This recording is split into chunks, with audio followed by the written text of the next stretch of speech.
Hello and welcome back to another edition of our TibPreps video series. It is week 7. I am Alex VandenHouten.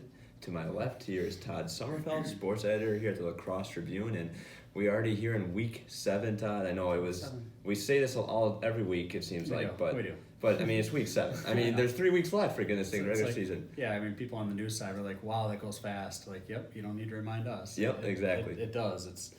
And when you think about it, we've been at this since the beginning of August, going to practices, talking to coaches, talking to players, and it has. Football always goes so fast, and you get into that routine of having a big Friday night every week, and we've had some good games to write about. I think that the last 3 weeks are going to be really good. We're going to have a lot to go out there and see that's going to be really good. We've had some one-sided games, but we're getting into crunch time in terms of crowning conference champions and making the playoffs. So that's where we are in week 7, and it's a good time of the year, that's for sure. Yeah, and we have a couple great games that we'll get to quickly. Let's just run through the list of games we have on tap for Friday night. Logan Holmen, a game that I will be at, in the MVC there. Alaska at West Salem.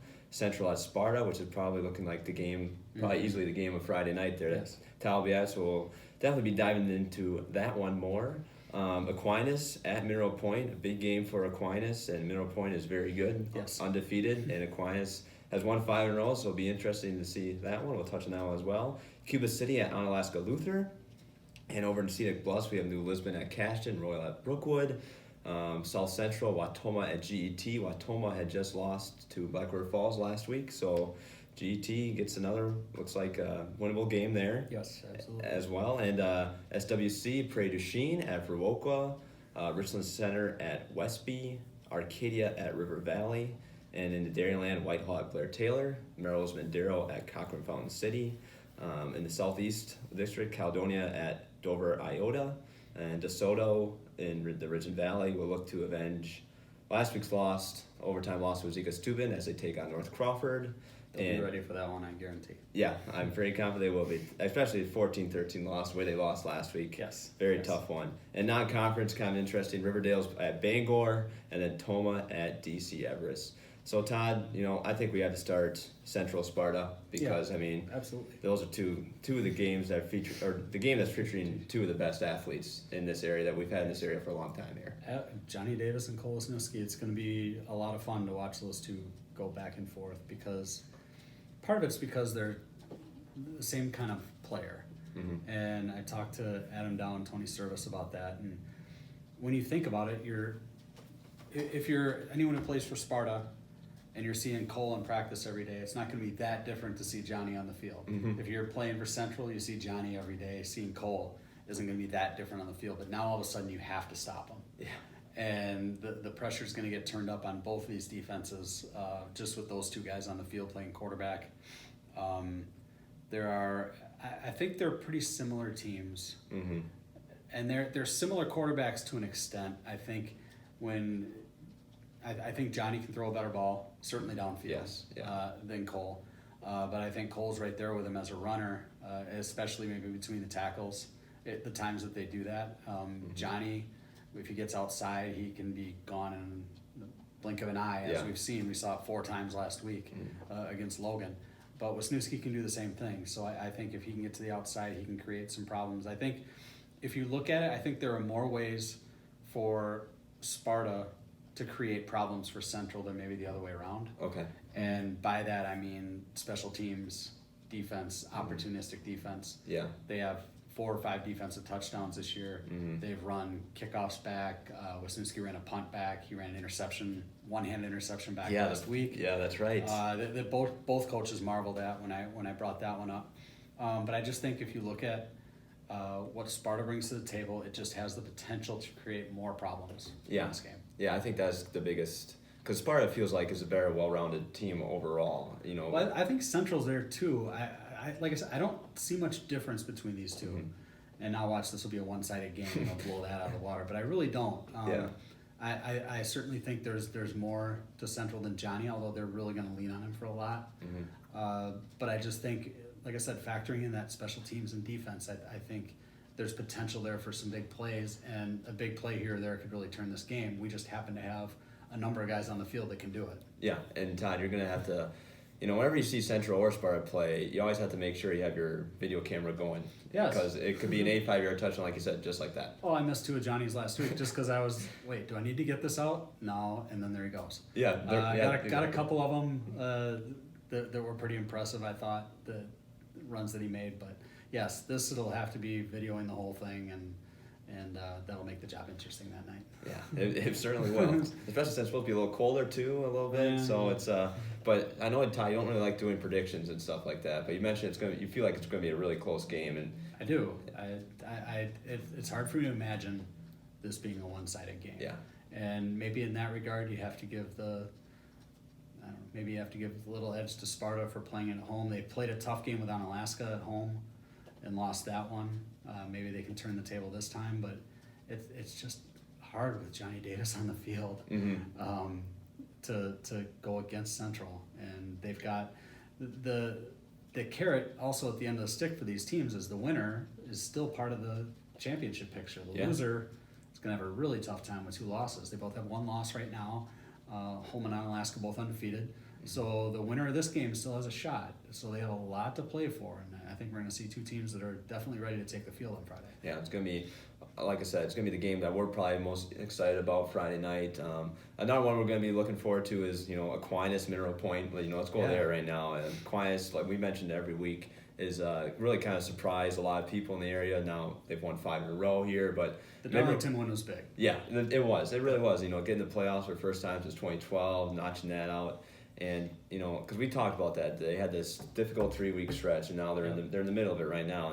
They passed the first test, but like we said, Mineral Point undefeated, a different animal, and they have some quarterback there. They have a quarterback there that can really do it all for them.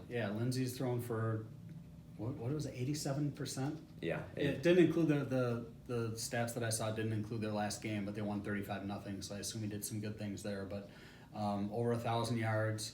I think it was 56 out of 64 passes he's completed. Yeah. 13 touchdowns. And this is in 5 games. This is in 5 games. Yeah. So certainly a really good quarterback they're going to have to deal with. But both of these teams have played really good defense this year. Yes. So I think it's going to be tough. I think it's going to be tougher for Aquinas to move the ball than maybe Mineral Point, just because I think Mineral Point's a little more established and has a game changer with Lindsay at quarterback. Mm-hmm.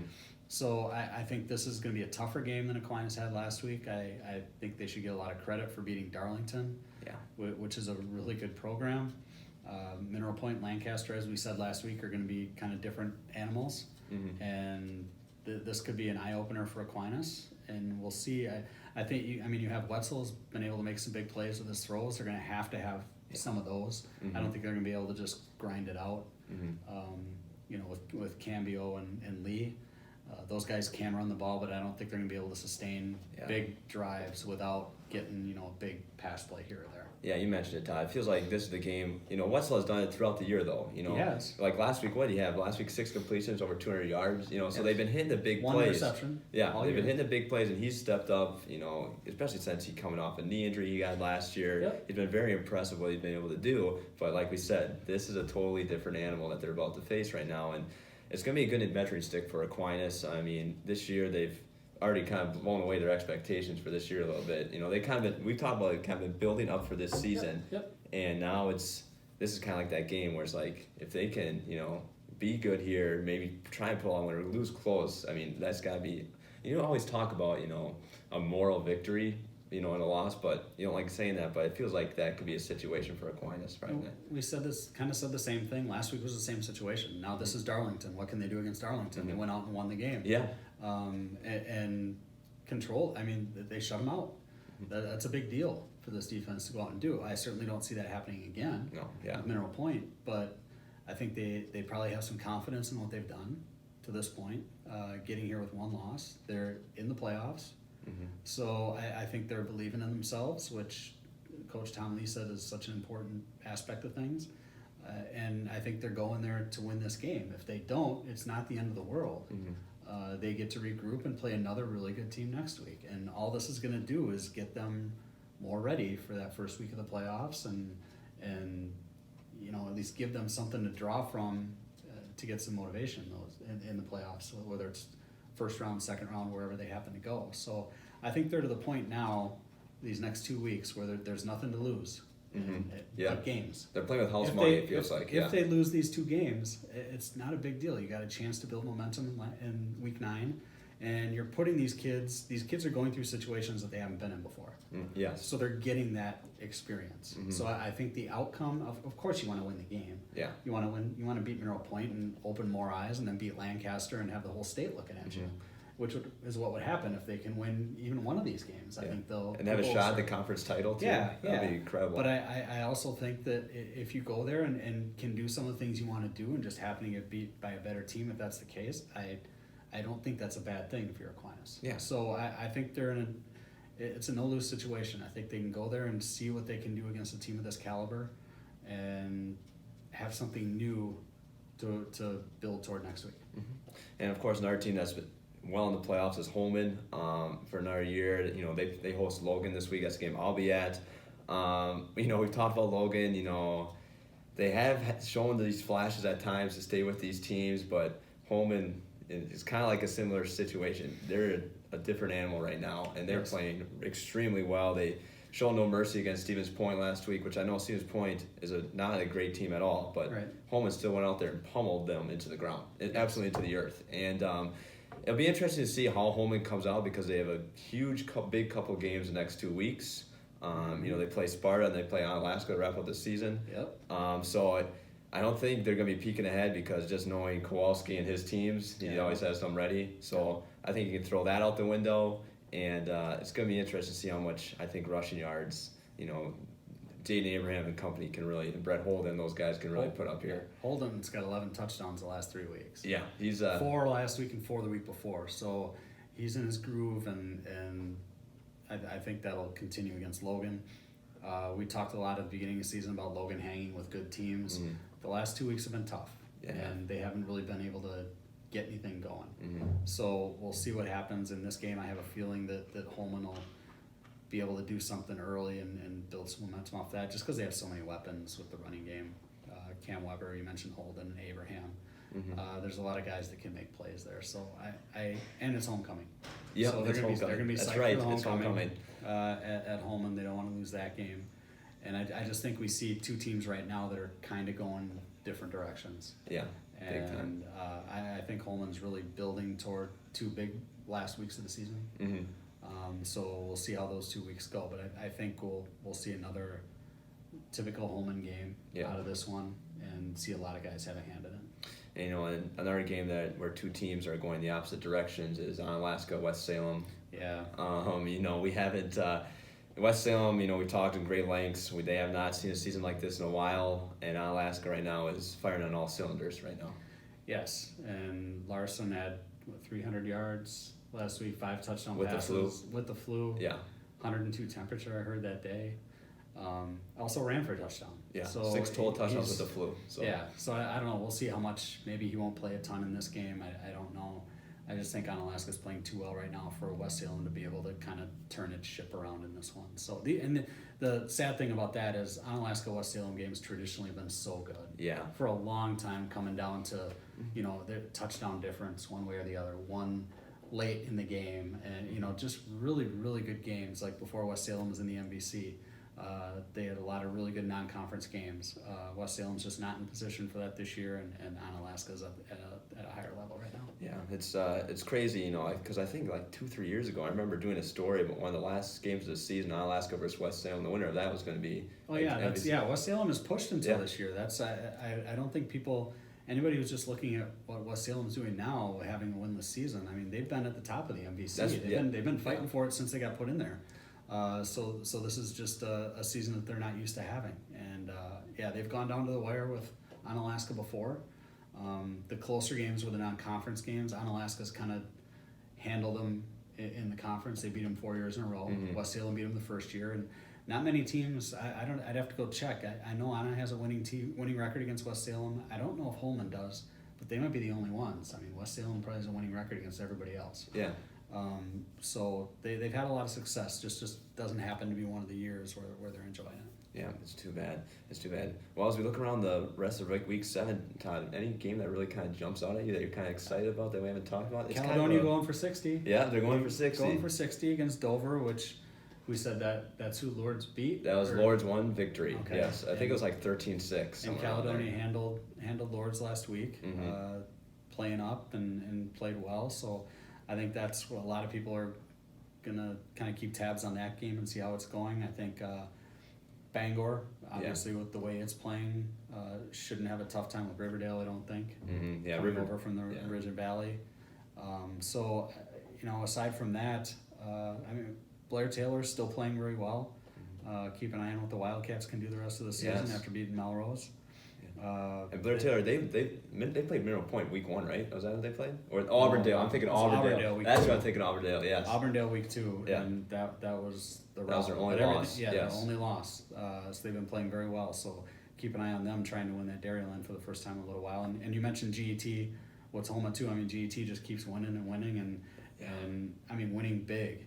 So I think this will be another one of those games because Black River fared pretty well against Watoma, so I think GET will do the same. Yeah. Well, as always, you can find everything that we do. Tomorrow night, All Gamers. We'll be at 4 games. All Gamers highlights and that type of stuff you can find on lacrossetribune.com after the game as well. Also follow us on Twitter. We'll be providing updates. Alex VandenHouten, Todd Sommerfeldt, Eric Lee, and Matt Murphy. We'll be tweeting out videos, highlights, and that type of stuff as the game goes on. And then, of course, we'll wrap up here Friday night. We'll have our video that will wrap up like we do every week. And then we'll have our follow-up stuff on Sunday in the Tribune, the Sunday edition of the Tribune. Lacrosse Tribune be updated pretty constantly all weekend, just as all season. Yep, we'll have the collection up there so you can find everything. Just go there. It's real simple. Just click on that, and then you'll have your whole pick of what you want to read there. So that'll be lacrossetribune.com. We cannot hit that.